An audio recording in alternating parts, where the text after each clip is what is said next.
Many problems that human beings are suffering is simply because we have lost that awareness as to how to be in sync with the many forces.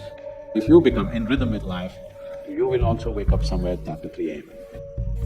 At that time, if you sit up and do whatever process you've been initiated for, it will bear maximum fruit.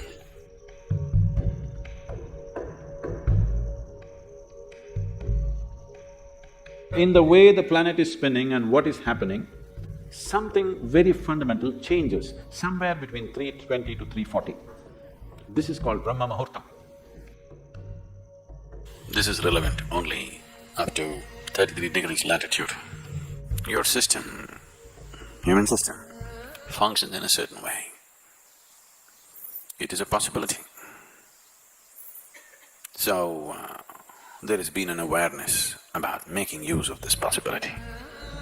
Your life is a product of many things that we call as the universe, many things that we call as existence. So we are a consequence of a certain phenomenal happening that we call as cosmos. We are not an individual existence. So when you get in sync, certain things will happen. You know, there's a cicadas in where we are in Tennessee, the US ashram, they wake up once in 17 years. Can you beat it? They know it is 17 years and they come awake and they breathe and they go back to sleep. They're keeping time once in 17 years, no alarm bell anywhere. Well, how is this?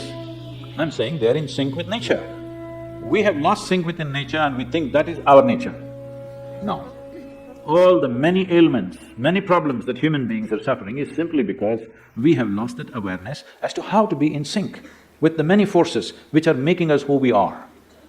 So yoga is to bring that sync so that you are in rhythm with life. If you become in rhythm with life, you will also wake up somewhere just after 3 a.m. If you're conscious, suddenly a certain spark of aliveness will happen within you. Even if you're in deep sleep, you will come awake. This must happen to you. This means you're falling in sync with it. You're falling in sync with life. So what should I do? Should I meditate? Should I do a kriya? Doesn't matter what. You must do a process for which you have been initiated for. Because initiation means you were not just taught a practice, it was introduced into your system, it was implanted in your system. So whatever, if there is a life seed within you, if you're awake at Brahma Muhurtam and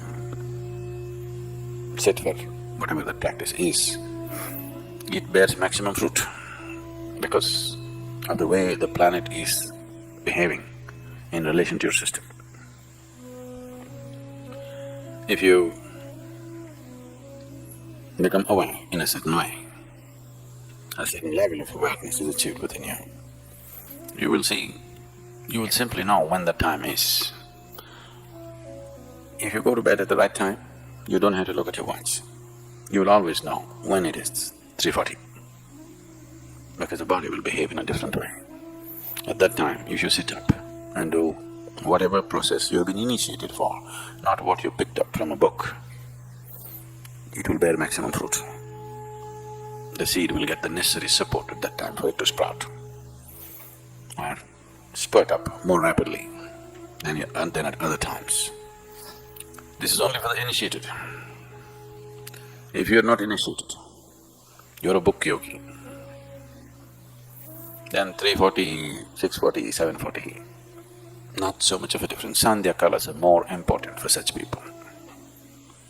Sandhya means 20 minutes before sunrise, 20 minutes after sunrise, or 20 minutes before sunset and 20 minutes after sunset. The same goes for noon and midnight, but they're of a different nature. So these two twilights are better for the uninitiated.